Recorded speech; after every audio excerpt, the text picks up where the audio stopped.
ಒಂದು ಕಾನೂನು ಸುವ್ಯವಸ್ಥೆ ಕಾಪಾಡೋದು, ಈ ಒಂದು ನಿಟ್ಟಿನಲ್ಲಿ ಎಲ್ಲ ಕ್ರಮಗಳನ್ನು ಕೈಗೊಳ್ತಾ ಇದ್ದೀವಿ. ಹೆಚ್ಚಿನ ಫೋರ್ಸನ್ನು ತೆಗೆದುಕೊಂಡಿದ್ದೀವಿ. 6 KSRP ಸಹಿತ ಇದ್ದಾವೆ ಮತ್ತು ಹೆಚ್ಚಿನ ಒಂದು ಮತ್ತೆ ಯಾವುದೋ ಅಹಿತಕರ ಘಟನೆ ನಡೆಯಬಾರ್ದು ಅಂತೇಳಿ ಈಗಾಗಲೇ ನಾವು ನಿಷೇಧಾಜ್ಞೆಯನ್ನು ಸಹಿತ ನಾವು ಮಾಡ್ತಾ ಇದ್ದೀವಿ. ಸೊ ಅದು ನಾಳೆ ಬೆಳಗ್ಗೆವರೆಗೆ ಇರ್ತದೆ. ಸೊ ಪರಿಸ್ಥಿತಿ ಅವಲೋಕಿಸಿ ಮತ್ತೆ ಏನಾದರೂ ಅವಶ್ಯಕತೆ ಕಂಡು ಬಂದಲ್ಲಿ ಹೆಚ್ಚಿನ ಕ್ರಮವನ್ನು ಇಲ್ಲ, ಇಲ್ಲಿ ಒಂದು ಊಟ ಇಟ್ಕೊಂಡಿದ್ರು, ಆ ಒಂದು ಊಟಕ್ಕೆ ಬಂದಿದ್ರು ಅಂತ ಹೇಳ್ತಾ ಇದ್ದಾರೆ.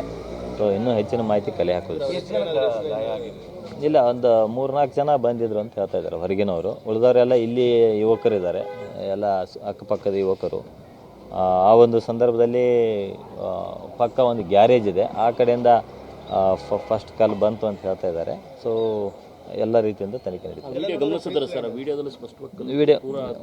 ವಿಡಿಯೋವನ್ನು ಗಮನಿಸಿದ್ದೀವಿ. ವಿಡಿಯೋ ಮತ್ತು CCTV ಫುಟೇಜಸ್ ಆಧಾರದ ಮೇಲೇ ನಾವು ಆರೋಪಿತರನ್ನು ಈಗಾಗಲೇ ಗುರುತಿಸಿದ್ದೀವಿ ಮತ್ತು 21 ಜನ ಅದರಲ್ಲಿ ನಾವು ಈಗಾಗಲೇ ಅರೆಸ್ಟ್ ಮಾಡಿದ್ದೀವಿ.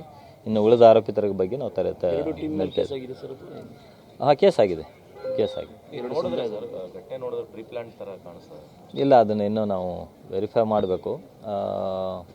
ಏನೋ ಪ್ರೊಸೆಷನ್ ನಡೀತಾ ಇತ್ತು, ಮಸೀದಿ ದಾಟೋ ತನಕ ಏನೂ ಆಗಿಲ್ಲ. ದಾಟಿದ ಮೇಲೆ ಏಕಾಏಕಿ ಕಲ್ಲುಗಳು ಬಂದಿದೆ. ಸೊ ಏನೋ ಪ್ರಿಪ್ಲ್ಯಾಂಡ್ ಇದೆ, ಏನೋ ಇದ್ರ ಬಗ್ಗೆ ನಾವು ಮೆರವಣಿಗೆ ವೇಳೆ ಗಣೇಶನ ಮುಂದೆ ಕೂಡ ಬಂದು ಡ್ಯಾನ್ಸ್ ಮಾಡಿದ್ರು, ಅವತ್ತು ಕೂಡ ಪ್ರವೋಕ್ ಮಾಡೋ ರೀತಿಯಾಗಿ ಆಗಿತ್ತು ಅಂತೇಳಿ ಎಲ್ಲಿ ಗಣೇಶನ್ ಮುಂದೆ. ಇಲ್ಲ, ಆ ಥರ ಯಾವುದು ಇನ್ಸಿಡೆಂಟ್ ಹಿಂದೆ ಆಗಿಲ್ಲ. ಈ ಒಂದು ಇದರಲ್ಲಿ ಇದೇ ಫಸ್ಟ್ ಟೈಮು. ಅದು ಈದ್ ಮೇಲೆ ಅದು ಮೆರವಣಿಗೆಯಲ್ಲಿ ಇಲ್ಲ, ಈದ್ ಮೇಲೆ ಅದು ಪ್ರೊಸೆಷನ್ ಮೊನ್ನೆ ಆಗಿತ್ತು. ಆ ಒಂದು ಸಂದರ್ಭದಲ್ಲಿ ನಾವು ಸೂಕ್ತ ಬಂದೋಬಸ್ತ್ ಮಾಡಿದ್ವಿ, ಪೇಟೆ ಬೀದಿಯಲ್ಲಿ ಹಾದೋಯ್ತು. ಸೊ ಆವಾಗ ಯಾವುದೇ ತೊಂದರೆ ಆಗಿರಲಿಲ್ಲ, ಪೊಲೀಸ್ ಬಂದೋಬಸ್ತ್ ಎಲ್ಲ ಇತ್ತು. ನಿನ್ನೆ ದಿನ ಸಹಿತ ಪೊಲೀಸ್ ಬಂದೋಬಸ್ತ್ ಇದ್ರೂ ಸಹಿತ ಇನ್ಸ್ಟೆಂಟಾಗಿ ಒಂದೇನು ಕಲ್ಲು ಬಂತು, ಅದಾದಮೇಲೆ ಈ ಒಂದು ಎಲ್ಲ ಘಟನೆಗೆಲ್ಲ ಕಾರಣ ಆಯಿತು. ಇದ್ರ ಬಗ್ಗೆ ಇನ್ನೂ ಹೆಚ್ಚಿನ ತನಿಖೆ ಇದು ಆ ಥರ ಏನಿಲ್ಲ, ಬಟ್ ಸ್ಟಿಲ್ ನಾವು ಸೂಕ್ಷ್ಮ ಪ್ರದೇಶ ಅಂತೇಳಿ ಗುರುತಿಸಿದ್ವಿ. ಪ್ರತಿಯೊಂದು ಗಣೇಶ ಇದೇ ರೂಟ್ನಲ್ಲಿ ಹೋಗ್ತಾ ಇದ್ದೇವೆ, ಈ ಭಾಗದ ಗಣೇಶಗಳೆಲ್ಲ. ಹಂಗಾಗಿ ಈ ಭಾಗದಲ್ಲಿ ನಾವು ಸಾಕಷ್ಟು ಬಂದೋಬಸ್ತನ್ನು ಮಾಡಿದ್ವಿ. ನಮ್ಮ ಸಿಬ್ಬಂದಿಯವರು ಏನು ಆಯಿತು, ಇನ್ಸಿಡೆಂಟ್ ಆಯಿತು, ಅದನ್ನು ಕೂಡಲೇ ಅದನ್ನು ತಿಳಿಗೊಳಿಸುವ ಒಂದು ಪ್ರಯತ್ನ ಮಾಡಿದ್ದಾರೆ.